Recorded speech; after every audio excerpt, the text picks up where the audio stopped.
किया है, अफसोस का इजहार किया है और साथ साथ उनकी जानिब से हिदायत भी जारी की गई हैं और उन्होंने वजीर रेलवे आजम स्वाति से ये कहा है कि फौरी तौर पर वो जाए हादसा पर पहुंचे। वजीर आजम ने जख्मियों को तिब्बी इमदाद और जाबाक अफराद की फैमिलीज की इमदाद के हवाले से भी आजम स्वाति को हिदायत जारी कर दी हैं, जबकि वजीर आजम इमरान खान ने वाक़े की मुकम्मल इंक्वायरी का हुक्म भी दे दिया है। इस वाक़े की इंक्वायरी की जाए वजीर आजम इमरान खान की जानिब से ट्वीट किया गया है और ये ट्वीट आपको दिखा भी रहे हैं। निहायत ही अफसोसनाक वाक़या ये पेश आया है और गुज़िश्ता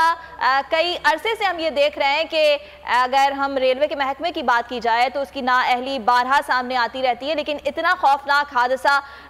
ये जो पेश आया है, 30 अफराद इसमें जाबाक हो गए हैं और मुसलसल राब्ता किए जाने के बावजूद जो रेलवे के आला हुकाम हैं उनसे कोई राब्ता नहीं हो पाया ताकि उनसे ये पूछा जा सके कि अब तक इमदादी कार्रवाइयों की सूरत हाल क्या है, इस हादसे का जिम्मेदार कौन है। ताहम इस तमाम तर सूरत हाल में हम अब ये देख रहे हैं कि वजीर आजम इमरान खान की जानिब से ट्वीट किया गया है और उन्होंने अब ये हिदायत जारी की है वजीर रेलवे आजम स्वाति को कि वो जाए वक़ुआ पर पहुंचे और वहां पर सूरत हाल देखें, उसको मॉनिटर किया जाए। वजीर आजम इमरान खान ने